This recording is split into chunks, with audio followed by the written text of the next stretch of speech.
Welcome back. With me I have Dr. John Ruthven.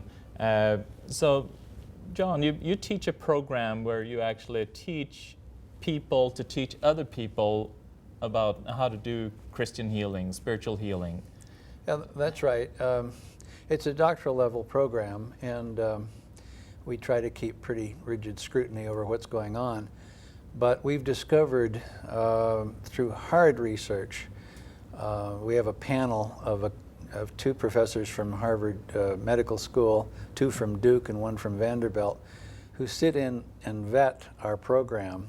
Really? So they're pretty conservative given their reputations. Absolutely. Yeah. We are trying to, if you will, scientifically, or at least get the word out about the fact that Christian healing really works. Yeah. For example, I had a student that just graduated this December. His dissertation was on 880 cases of operations where surgically implanted materials had caused a good deal of pain or loss of mobility. Yeah. And his criterion for a cure was 80% improvement in mobility, 80% diminution in pain. Mm-hmm. Actually, pretty much all of them were 100%. Yeah. But we're talking 880 cases here. Yeah, so it's quite an expansive... Right, yeah. and in physical therapy, his baseline compared with normal physical therapy. Yeah. If they get 10% improvement in either, they think that's a miracle. Yeah, exactly. Okay, but these were mostly 100%. Yeah. He checked them 30 days later, 100 days later, did video interviews. But what was really interesting was that in most of the cases, they self-reported, they volunteered the information. I couldn't feel the metal anymore, okay? Really?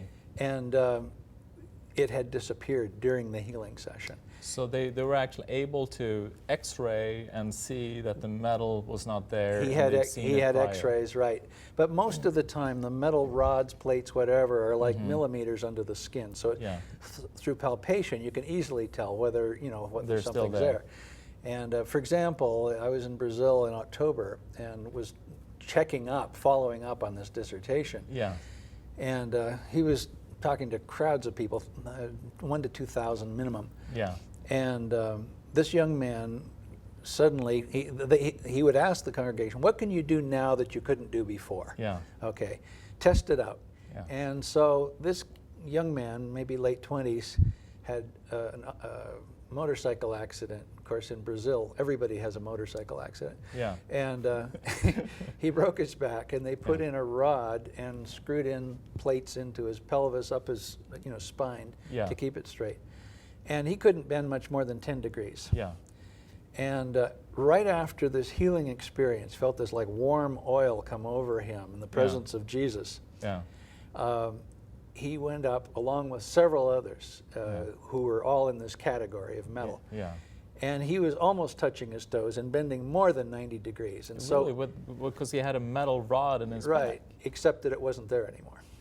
And, and so when he came off the stage, I hijacked him. I says, wait a minute. I says, you could feel the rod in your back? He says, yeah, it was right under the skin. Yeah. And so I, got a little fresh with him, and I pulled his shirt up, and I saw the heavy scar tissue all over his back where they'd installed this plate and this rod. Yeah.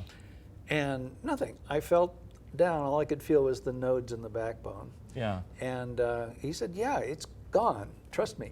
Yeah. And but this was one of 27 cases during that 2-week period that I was with him in Brazil. And this was after the 880 cases.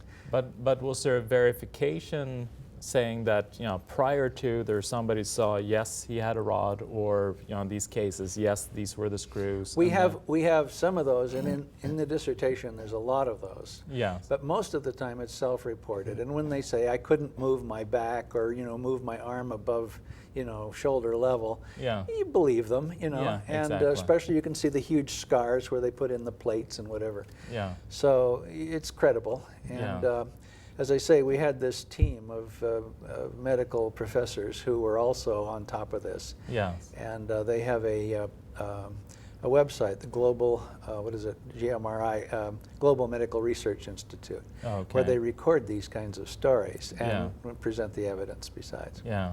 And what do you think is the factor that these healings can take place? I mean, what is causing this to take place? I mean, from having the rod there and not having the rod, and being in pain versus not being in pain.